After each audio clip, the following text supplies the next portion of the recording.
नमस्कार प्रिय दर्शकों, स्वागत है आपका हमारे YouTube चैनल। हिंदू धर्म में शादीशुदा महिलाओं के हाथ में चूड़ियां नहीं हो तो ऐसा माना जाता है कि उनका श्रृंगार अधूरा है।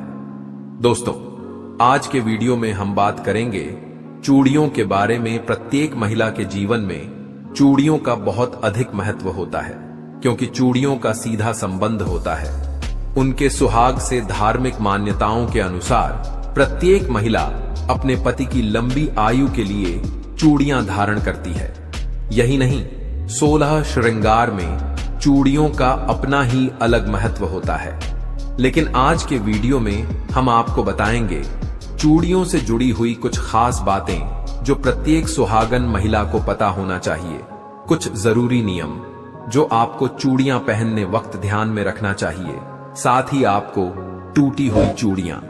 लेकिन इससे पहले दोस्तों, अगर आपने हमारे चैनल को सब्सक्राइब नहीं किया है तो इसे सब्सक्राइब कर लीजिए ताकि आप और भी जानकारी वाले वीडियो देख सके। पहला है टूटी हुई चूड़ियां आप कहां रखें और जो पुरानी चूड़ियां हैं उनका अब क्या करें। चूड़ियां खरीदने और चूड़ियां पहनने की सारी जानकारी आज के वीडियो में हम आपको देने वाले हैं। चूड़ियों से जुड़ी हुई कुछ जरूरी बातें आपको सदैव ध्यान में रखनी चाहिए। सबसे पहले आपको बता दें कि जब भी आप चूड़ियों को धारण करें तो आपका मुंह दक्षिण दिशा की ओर ना हो। इस बात का सदैव ध्यान रखेंगे। मार्केट में वैसे तो आपको बहुत तरह तरह की चूड़ियां मिल जाएंगी, लेकिन जो सबसे शुद्ध चूड़ियां मानी जाती है हमारे यहां वह होती है कांच की चूड़ियां। लेकिन कई बार होता है ना कि कांच की चूड़ियां जब खरीदने जाते हैं तो उनमें से कुछ चूड़ियां जो होती हैं वो चिटकी हुई निकल जाती हैं। तो ऐसी चूड़ियों को आप सदैव चेक कर लें, इसके बाद ही धारण करें। मान्यता है कि बेटियां यदि आपने कलाई में टूटी हुई कांच की चूड़ियां धारण करती हैं तो इससे पिता और भाई को धन हानि का सामना करना पड़ता है।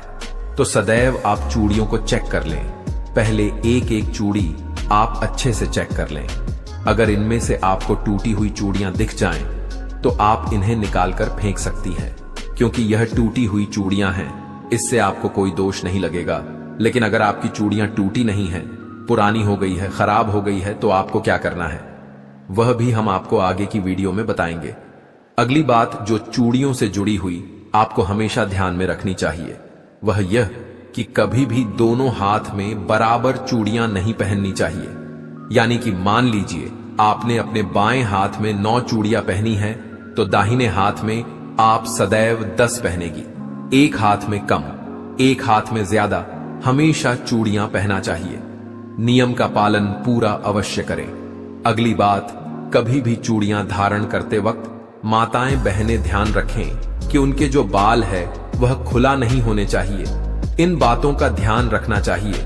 लेकिन यदि आपके बाल छोटे हैं, आप हमेशा बाल खोल कर रखते हैं, बांध कर नहीं रखते हैं, तो ऐसे में आप क्या करें, आप अपने सर पर पल्लू कर ले, इसके बाद ही आप चूड़ियों को धारण करें। अगली बात करेंगे सोने की चूड़ियों के बारे में। कभी भी किसी भी महिला को सोने की चूड़ियां एक ही हाथ में धारण नहीं करनी चाहिए।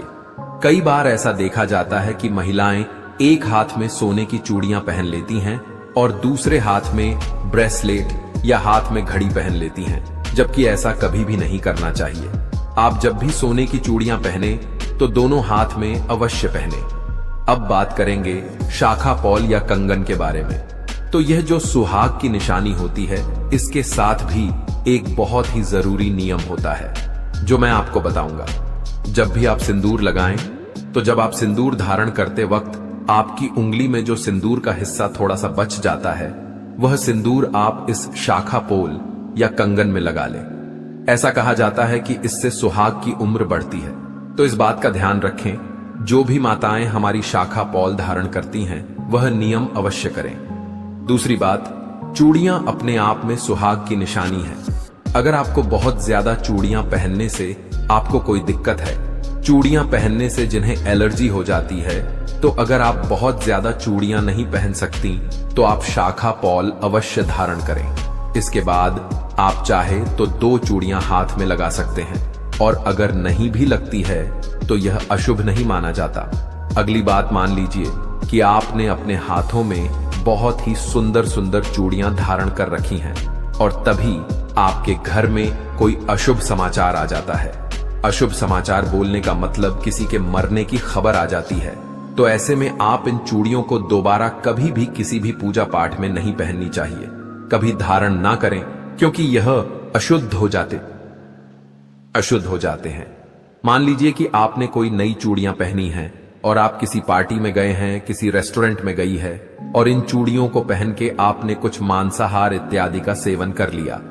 बहुत से लोग मांसाहार का सेवन करते हैं, तो यदि आपने मांसाहार का सेवन किया हुआ है तो इन चूड़ियों को साफ करके दोबारा किसी पूजा पाठ में धारण करें। और दोस्तों, लाह की चूड़ियां बहुत ही शुद्ध मानी जाती हैं। शास्त्रों में बताया गया है कि अगर यह चूड़ियां पहनकर आप कोई पूजा पाठ करती हैं, सुहागिन स्त्रियां को हमेशा सुहागिन रहने का फल प्राप्त होता है। प्रिय भक्तों, हमारे शास्त्रों में बताया गया है कि कभी भी सुहागन महिलाओं या जो कुंवारी कन्याएं हैं वह सफेद या काले रंग की चूड़ियां पहन लेती हैं। उन्हें भूल से भी काले या सफेद रंग की चूड़ियां नहीं पहननी चाहिए, उससे हमें दोष लगता है। कभी भी सुहागन महिलाओं को काले या सफेद रंग की चूड़ियां धारण नहीं करनी चाहिए। सुहागिन स्त्रियों को सदैव पीले, लाल, हरे, गुलाबी रंगों का चुनाव चूड़ियों के लिए सदैव करना चाहिए। चूड़ियों से जुड़ी अगली बात जो आपको सदैव ध्यान रखनी चाहिए कि अपने हाथ की चूड़ियां कभी भी किसी दूसरी महिला को ना दें, ना ही किसी के हाथ की चूड़ियों को आप कभी खुद धारण करें। अगर आप ऐसा करते हैं तो आप अपने घर में मुसीबत को खुद ही दावत देते हो। अगली बात की, कभी भी शाम के वक्त जब सूर्यास्त हो रहा हो, यानी कि प्रदोष काल में किसी भी सुहागिन महिला को चूड़ियां नहीं पहननी चाहिए। आप रात में धारण करें या दिन में धारण करें, लेकिन सूर्यास्त के समय कभी भी आपको यह कार्य नहीं करना है। एक सुहागिन महिला का हाथ कभी भी एक पल के लिए भी सुना नहीं होना चाहिए, यह बहुत ही अशुभ होता है। इसलिए जब भी आप चूड़ियां बदले तो आप इस तरीके से अपने हाथ में एक दुपट्टा लपेट लें। इसके बाद आप चूड़ियां बदले, क्योंकि चूड़ियां जब हम उतारते हैं तो हाथ सूना हो जाता है। अगर दुपट्टा नहीं लपेट सकते तो आप रंगीन धागा लपेट लें, लेकिन पूरे हाथ को सूना कभी भी नहीं रखना है। अगली बात, मान लीजिए आपको कोई नई चूड़ी लेनी है। आप सोच रहे हैं कि चूड़ियां पुरानी हो गई हैं, आपको नई चूड़ियां लेनी है, तो इसे आप मंगलवार के दिन ना लें। अगर आपके द्वारा संभव हो तो अब शुक्रवार के दिन चूड़ियां लें, यह बहुत ही शुभ होता है। लेकिन मंगलवार के दिन कभी भी चूड़ियों की खरीदारी ना करें। अब बात करेंगे पुरानी चूड़ियों के बारे में। मान लीजिए कि आपकी जो चूड़ियां हैं वह पुरानी हो गई हैं, जो टूट गई हैं। टूटी हुई चूड़ियों को तो आप क्या कर सकते हैं, लेकिन जो चूड़ियां पुरानी हो गई हैं उनका क्या करें? आप उन्हें इकट्ठा कर लें और इन सभी चूड़ियों को बीच से आप एक रस्सी डाल दें या कोई धागा डाल दें और इन्हें आप एक साथ बांधकर इन्हें आप किसी सुरक्षित स्थान पर रख दें। इधर उधर इन्हें फेंकना नहीं है, कम से कम जानबूझकर तो कभी भी ना फेंके।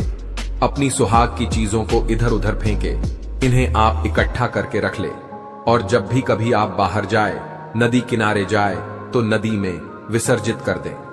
अगर आप पुरानी चूड़ियों को फेंक देती है तो आपके पति पर मुसीबत आने की संभावना बनी रहती है।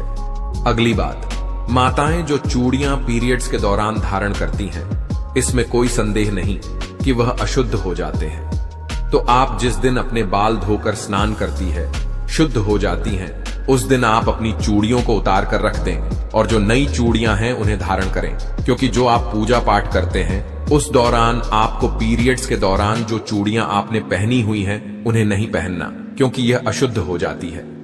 तो प्यारी माता और बहनों, यह चूड़ियों से जुड़ी हुई कुछ महत्वपूर्ण बातें जो प्रत्येक स्त्री को, खास करके सुहागन महिलाओं को पता होना चाहिए, क्योंकि यह कोई साधारण सी बातें नहीं है। यह हमारे सुहाग की निशानियां में से एक है, जिसे हम स्वयं मां भगवती को भी अर्पित करते हैं। बहनों और माताओं, चूड़ियों से जुड़ी हुई कुछ महत्वपूर्ण बातें हैं जिनका हमें अपने जीवन में पालन करना चाहिए।